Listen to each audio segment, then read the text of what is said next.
Gari ko'tardi.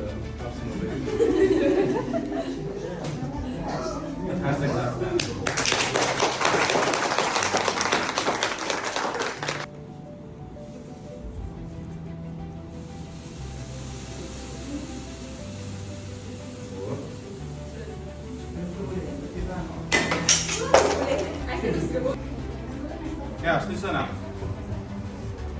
Bilmadim. Reaksiyani nima maqsadda qilinishini va tarixini qisqacha tushuntirib ketaman.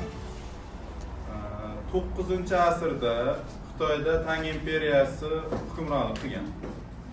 9-asr bizda Al-Xorazmiy yashagan davrlarga to'g'ri keladi. O'zimiz o'rtasida.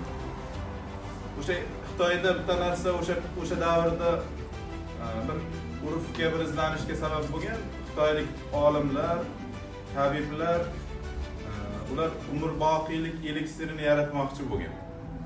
Agar kinolarga metaverasizlar, shu haqda ko'proq gap ketadi. Endi hozir ham o'sha izlanishlar davom etadi. Insonni ko'proq yashattirish uchun dorilar, nima deydi, izlanishlar bo'lyapti hozir.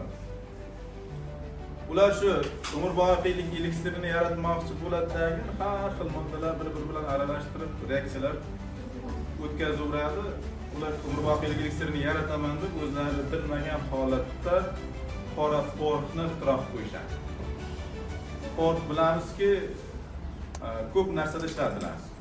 Mana biz bilamiz salyutlar, bayramlarda otiladigan salyutlar yoki harbiy texnikada qurol-yarog' portlovchi moddalar tayyorlashda ham nima ishlatiladi? Qora fork ishlatiladi. Biz bugun shu xitoyliklar qora forkni qanday moddalar aralashtirib, qanday yaratganini va o'sha reaksiyani qanday tarzda olib borganini kichik miqdorda ko'ramiz. Katta miqdorda ko'rish.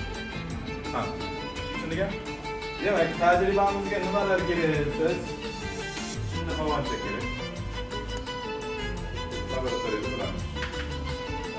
Qattiq moddalarni aylanib holatga keltirib. Qora fork tarkibida ular oltin yuz bo'ladi. Mana bu oltin yuzli holat. Imomda aktivlangan ko'mir. Ba'zida qurol-yarog' faqat hamon, qilich, shunga o'xshash qurol-yarog'lar bo'lgan-ku. Halalarni buzishdan e'tibor bersangiz, katta nimalardan foydalangan. Balon, yog'ochlar, to'g'rimi? O'shalardan foydalangan. Buni kashfiyoti bo'lgandan keyin o'sha dushmanni qalasiga yaqinlashib borib, xaltalarda darvozaga nima qo'ygan? Forkni qo'yganda portlatdi uzoqdan.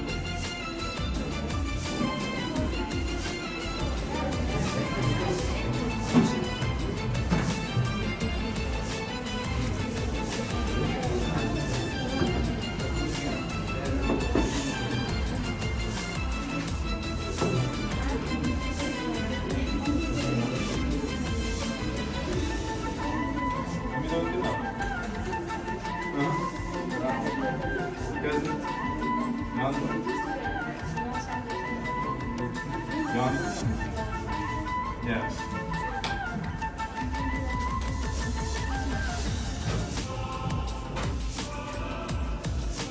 Patlamaydi şimdi. Lekin to'g'ri tayyorlagan bo'lsak, yonish kerak.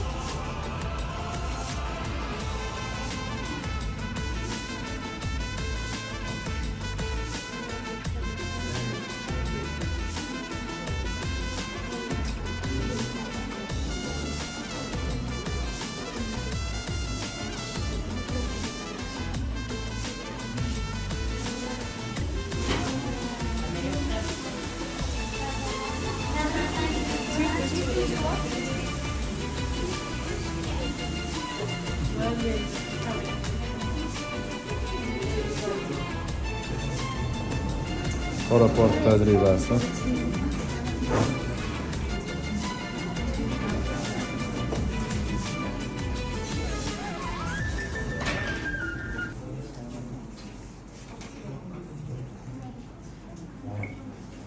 Yonmadimi? Birinchi qog'ozni yoqing. Qog'ozni yoqing dedim, qog'oz.